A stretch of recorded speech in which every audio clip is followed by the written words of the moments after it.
Hello दोस्तों, स्वागत है आपके अपने चैनल मैथ मेक इजी में। मैं पंकज कुमार गुप्ता आपका स्वागत करता हूं। उम्मीद करता हूं आप लोग स्वस्थ और खुशहाल होंगे। तो आज का टॉपिक है रेशियो एंड प्रोपोर्शन, जिसको हिंदी में अनुपात और समानुपात कहते हैं। यहाँ पे हम लोग अनुपात और समानुपात के क्वेश्चंस बेसिक से एडवांस तक करेंगे। तो देर ना करते हुए आइए शुरू करते हैं टॉपिक। समानुपात के क्वेश्चन करने से पहले हम लोग कुछ उसके बेसिक्स को सीखेंगे, जिसको जानना बहुत ही जरूरी है, तभी आप आगे के सवाल को अच्छे से कर पाएंगे। जैसे यहाँ पे है, दो सजातीय राशियों के बीच तुलनात्मक संबंध को रेशियो कहते हैं। तो इसका मतलब क्या है? दो सजातीय राशियों के, यानी कि जब भी होगा दो समान राशियों के बीच जो है रेशियो निकाला जाएगा। जैसे यहाँ पे है ए समानुपात बी, यानी कि जो संबंध बता रहा है ए और बी के बीच बता रहा है। यहाँ पे ए और बी दोनों समान राशियां हैं। उसी तरह जैसे एक संबंध दो, इसका मतलब यहाँ पे एक संबंध दो, ये भी दोनों जो 1 और 2 है ये समान राशियां हैं। तो यानी कहने का मतलब ये जो रेशियो होता है समान राशियों के बीच बताया जाता है। कभी भी हम एक संबंध 1 नहीं कर सकते हैं, इसके बीच के रेशियो को हम नहीं बता सकते हैं, क्योंकि यहाँ पे जो दोनों राशियां हैं ये दोनों राशियां मैच नहीं करती, एक जैसी नहीं है, इसलिए हम इनका रेशियो नहीं बता सकते हैं। समानुपात किसे कहते हैं? जब दो अनुपात आपस में बराबर हो तो उसे समानुपात कहते हैं। इसे नाम से पता चल रहा है। तो यहाँ पे दो अनुपात कौन कौन है? जैसे ए संबंधे बी और सी संबंधे डी, दो अनुपात हैं, ठीक है। और ये दोनों अनुपात जो है आपस में बराबर है, इसे हम लोग कहेंगे समानुपात। जैसे सबसे पहले अनुपात क्या होगा? ए संबंधे बी एक अनुपात है, सी संबंधे डी एक अनुपात है, ठीक है। और ये दोनों अनुपात जो है आपस में जब बराबर हो जाते हैं तो उनको समानुपात कहते हैं, ठीक। तो समानुपात को हम ए संबंधे बी बराबर सी संबंधे डी भी लिख सकते हैं, या फिर इसको हम ऐसे भी लिखते हैं, ए संबंधे बी संबंधे सी संबंधे डी। इस तरीके से भी लिखा जाता है समानुपात को। इस तरीके से बताने का मतलब ये है कि कभी कभी एग्जाम में इस तरीके से भी लिख के आ जाता है, तो आप इसे देख के कंफ्यूज ना होइएगा, ठीक है। इसको पहचाने रहिए। समझ में आया? तो समानुपात क्या होता है? दो अनुपात जब आपस में बराबर हो जाते हैं तो उनको समानुपात कहते हैं, ठीक है। चलिए आगे क्वेश्चन है, किसी समानुपात के 3 पद 4, 6, 8 है तो चतुर्थ पद ज्ञात करिए, ठीक है। तो अभी समानुपात क्या होता है?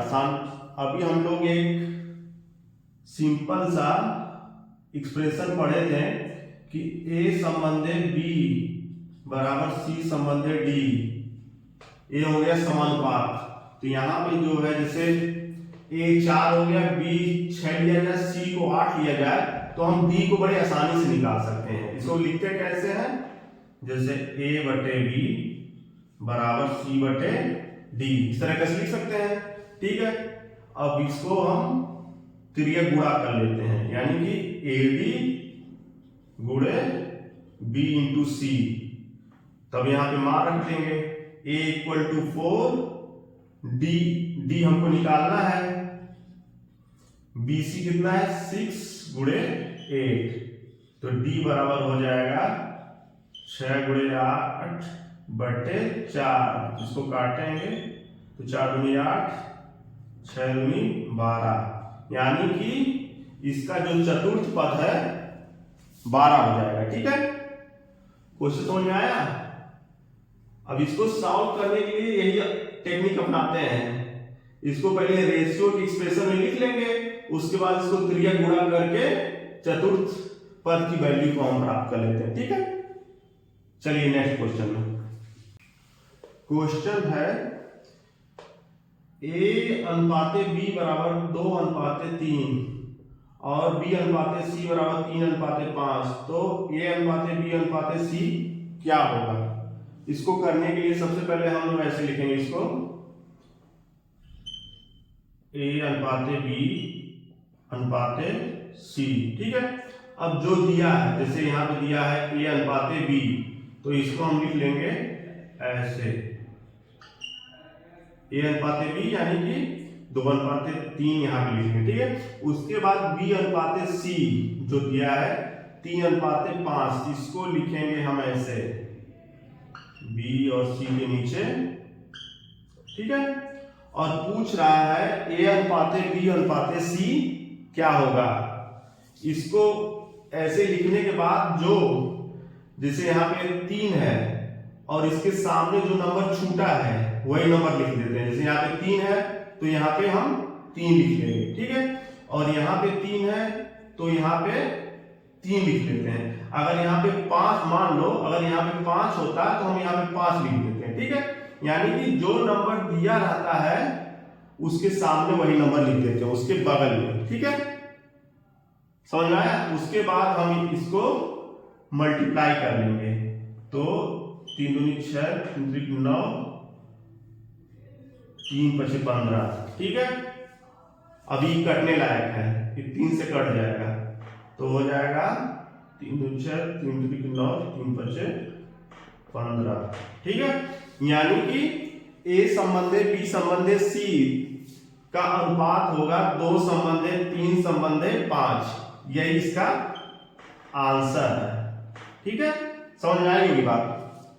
यहाँ पे जो नंबर लिख, जैसे यहाँ पे 2 संबंधे 3 लिख दिए हैं, तो 3 के सामने जो खाली जगह बच रही थी यहाँ पे, उसके जहाँ पे भी 3 लिख देंगे, ठीक है। और यहाँ पे जो 3 के पहले जो जगह खाली बच रही थी, यहाँ भी 3 दिया है, यहाँ पे इसको भी 3 लिख लेंगे और इसके बाद मल्टीप्लाई करके निकालेंगे, ठीक है।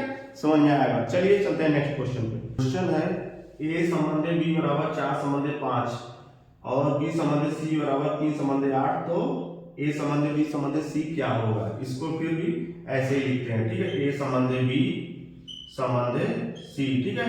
a संबंधे b दिया है 4 संबंधे 5, इसको ऐसे लिख लिए, यहाँ पे जगह खाली बच जाएगी। और b संबंधे c है 3 संबंधे 8, यानी कि इसको यहाँ पे लिखेंगे, ठीक है। अब जो जगह खाली बच रही हो उसके पहले जो नंबर है, जैसे यहाँ पे ये जगह खाली, इसके पहले नंबर 5 है, तो यहाँ पे भी 5 लिख लेंगे, ठीक है।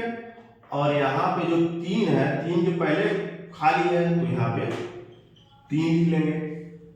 तब इसको मल्टीप्लाई कर लेंगे, इसमें 4 3 12, 3 पचे 15, 5 बट्ठे 40, कटने लायक है, ये नहीं कटेगा। तो a संबंधे b संबंधे c क्या होगा, 12 संबंधे 15 संबंधे 40, यही आंसर होगा। क्वेश्चन है a बटे b बराबर b बटे c, तो a की पावर 4 बटे b की पावर 4 क्या होगा। आइए इसको करते हैं। इसको ऐसे लिख लेंगे, a बटे b बराबर b बटे c। यहाँ पे हम देख रहे हैं कि सब पावर 4 के रूप में है, इसलिए इसको भी हमें पावर 4 करेंगे। a बटे b के पावर 4 बराबर b बटे c का पावर 4। अब इसको हम तोड़ेंगे, a पावर 4 बटे b का पावर 4 बराबर b का पावर 4 बटे c का पावर 4। पूछा क्या है, a का पावर 4 और संबंधी b का पावर 4 क्या होगा। तो यहां से अगर देखा जाए तो आंसर अगर ऑप्शन में दिया होगा तो ये भी हो सकता है, b पावर 4 अपॉन c की पावर 4, ये भी आंसर हो सकता है, ठीक है। अगर ये आंसर पेपर में ना हो तो इसको और भी आगे सॉल्व किया जाएगा। जैसे यहाँ पे हो जाएगा, इसको अगर आगे बढ़ाया जाए तो b स्क्वायर बराबर ac, ठीक है। अब हम यहाँ b स्क्वायर का मान रखेंगे, a की पावर 4 समझते b पावर 4 बराबर b की पावर 4 करना है, यानी कि इसको b की पावर 4 बराबर a स्क्वायर c स्क्वायर, ठीक है। अब यहाँ पे रखेंगे a square upon c square बटे c की पावर 4। अब यहाँ कट जाएगा तो ए स्क्वायर अपॉन सी स्क्वायर, यानी कि इसका आंसर ए बी हो जाएगा। यानी कि a की पावर 4 संबंधित b की पावर 4 बराबर a की पावर 4 संबंधित c की पावर 4, यानी ए बी आंसर हो जाएगा। ए बी आंसर दोनों से कोई हो सकता है, ठीक है। चलिए चलते हैं नेक्स्ट क्वेश्चन पे। 2a बराबर 3a, 2a बराबर 3b बराबर 4c दिया हो तो a संबंधित b संबंधित c क्या होगा। इस तरह का क्वेश्चन देखने में बड़ा आसान लगता है, लेकिन कभी कभी एग्जाम में जब आ जाता है सामने झटके से तो समझ में नहीं आता क्या करें, ठीक है। इसलिए इस क्वेश्चन को थोड़ा ध्यान से देखिए, ऐसे क्वेश्चन एग्जाम में आते हैं। चलिए देखिए, जब ऐसे दिया हो तो सबसे पहले हम इसको लिख लेंगे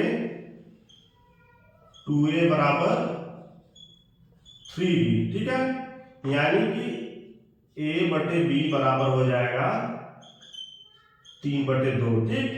और यहां हो जाएगा 3b बटे 4c बराबर, तो ये हो जाएगा b बटे c बराबर 4/3, ठीक है। अब इतना करने के बाद पहले जैसे क्वेश्चन के जो पहले क्वेश्चन कराया तो ऐसा बन गया है, ठीक है। तो ऐसे क्वेश्चन कैसे करते हैं, देखिए a संबंधित b संबंधित c, तो a बटे b या बराबर हो जाएगा 3/2, और यहाँ है जो b बटे c यानी कि 4/3 हो जाएगा। अब यहाँ पे खाली है तो 2 है यहाँ पे, तो यहाँ पे भी 2 हो जाएगा। यहाँ पे 4 है तो इसके सामने भी 4 हो जाएगा, ठीक है। तब इसको मल्टीप्लाई कर लेंगे तो 4 × 12, 8, 2 × 6 कट भी रहा है, कितने से कटेगा, 2 से कटेगा, 6 संबंधित 4 3, ठीक है। यानी कि a संबंधित b संबंधित c क्या हुआ, 6 संबंधित 4 संबंधित 3, यही आंसर है, ठीक है। चलिए चलते हैं नेक्स्ट क्वेश्चन में। क्वेश्चन है 1/x अनुपाते 1/y अनुपाते 1/z equal to 2/3/5, तो x अनुपाते y अनुपाते z अनुपाते का मान क्या होगा। ऐसे क्वेश्चन करने के लिए सबसे अच्छा तरीका यही है कि जैसे हमको निकालना है x अनुपात है, जब x का मान निकालना होता है तो हम 1/x वाले को ढक देते हैं, ठीक है। इसको ढकेंगे और बाकी जो बच रहा है 3 और 5 इन दोनों का मल्टीप्लाई करेंगे तो क्या हो जाएगा 15 अनुपाते y का मान निकालने के लिए 1/y को जो है ढक देंगे, तो बाकी बचा 2 और 5, तो इनका मल्टीप्लाई कर देंगे तो 2 × 5 = 10।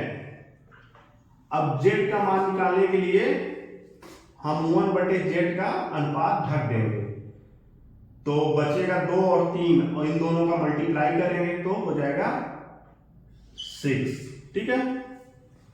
अब यहाँ कोई कटने लायक है नहीं तो इसका आंसर यही हो जाएगा, x अनुपाते z अनुपाते x अनुपाते y अनुपाते z का वो आंसर हो जाएगा 15/10/6, ठीक है।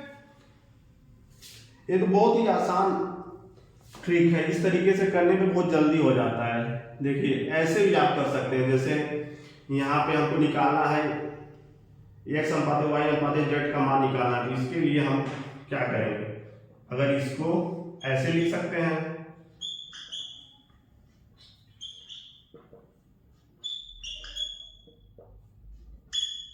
ठीक है। अब इन सब का हम एलसीएम ले लेंगे, तो इन सबों का एलसीएम क्या होगा 30।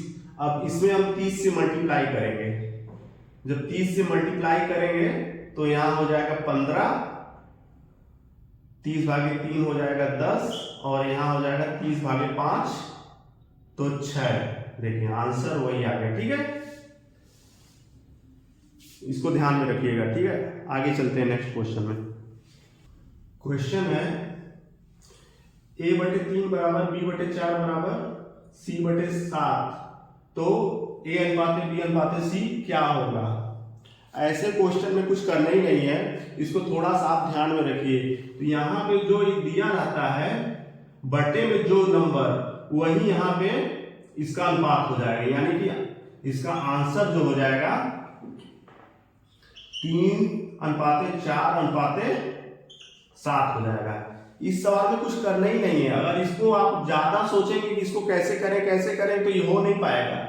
इसको बस ध्यान में रखना पड़ता है कि इस तरीके से जब दिया जाता है तो जो नीचे वाली संख्या होती है वही अनुपात हो जाता है उनका। ठीक है, इसी तरह से मिलता जुलता पिछला सवाल भी था, उसको भी ध्यान में रखिएगा। ठीक है दोस्तों, आज की क्लास को हम यही समाप्त करते हैं।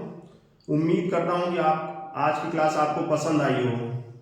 अगर मेरा वीडियो आपको पसंद आया हो तो प्लीज लाइक करें और ज्यादा से ज्यादा शेयर करें। और कोई भी किसी प्रकार की समस्या आती है तो कमेंट में बताएं। ठीक है, और जिन बच्चों ने अभी तक सब्सक्राइब नहीं किया है प्लीज सब्सक्राइब कर लें। आगे कुछ अच्छे क्वेश्चंस दिखाई देंगे आपको आने वाले पार्ट में। तो आज के लिए बस इतना ही। Thank you.